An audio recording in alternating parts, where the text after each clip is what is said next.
Today we are continuing with the Gospel of Thomas. So we're doing this as a way of exploring another form of Christianity, another way of seeing Jesus or the teachings of Jesus, so that we can, in essence, connect back to the origin of Christianity. In some ways, unity is kind of an orthodox form of Christianity. And the Gospel of Thomas is an unorthodox form of Christianity now, and is reconnecting us with the origins of this thought process in the Christian tradition.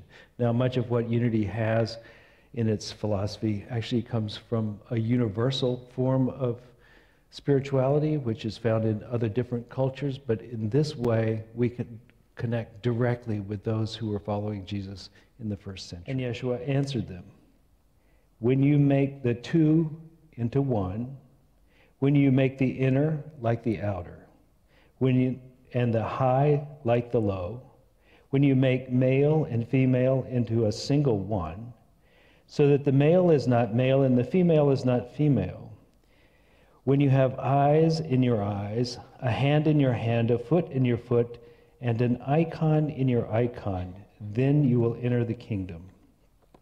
So Paul says something similar to this in one of his epistles, where he says, in Christ there is neither male nor female. Essentially what we're talking about here is becoming a whole. So rather than being male or female, or being high or being low, or being east or west, or Republican or Democrat, whatever you choose to delineate yourself, we're talking about becoming whole. When you enter the kingdom of heaven, what you're really working on your way to that, what you're working on doing is dropping your sense of separate identity.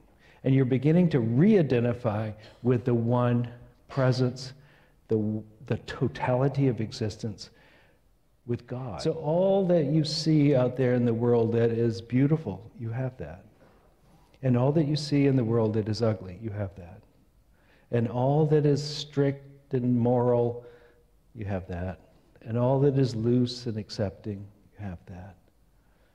It's all in potential, not fully actualized in each form, but it is in potential because we are spirit first and matter second. The process of awakening into the kingdom is to realize that you are not this, but you're more than this.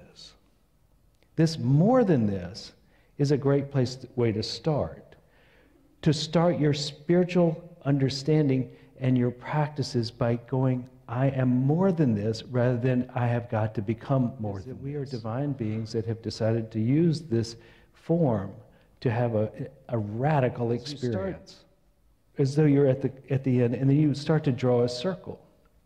And the drawing of the circle, as you start the circle, it's continually curving, but for a good deal of the time, maybe half of it, it's moving away from wholeness. And it's moving into a polarity of individual with some qualities and not all. And then as it continues, it moves back into wholeness again. Now, a lot of people don't come to unity until they've started this curve back up. They're in the process of becoming separate. But when that falls apart, a lot of us decide, I'm seeking spirituality from here on out.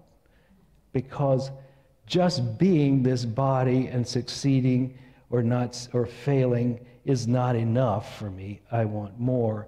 And so that's when we start this return to the source.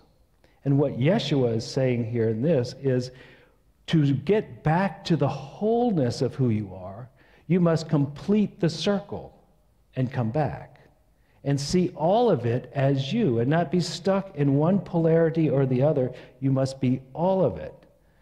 Now, to get to be all of it, there is something that is required of everybody, which is that they have to learn to accept themselves and others and forgive themselves and others. Because as long as we hold the tension of I'm over here and you're over there, which comes with judgment and unforgiveness, we can't be whole. And the process of awakening is to realize that as the divine in expression, everyone deserves our love and acceptance, even though they're on another polarity than we are.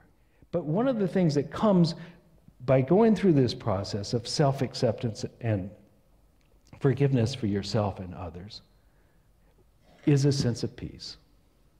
And there's a sense of quietude that comes, and a deep power that comes from radical acceptance. It's so much power that later on in the Gospel of Thomas it says, when one person comes to peace, they bring a multitude with them.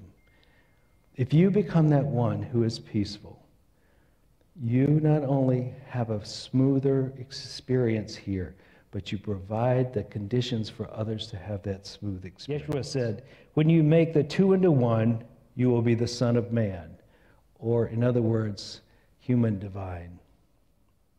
It's time for us to open as wide as we can and be everything we are in its own time and place, to see more clearly in the mirror the face of everybody we have ever looked at and all their behavior too. We are amazingly capable of radical things. Let's celebrate it. Let's honor ourselves. Just because we're used to doing one thing, let's not just make it our only trick.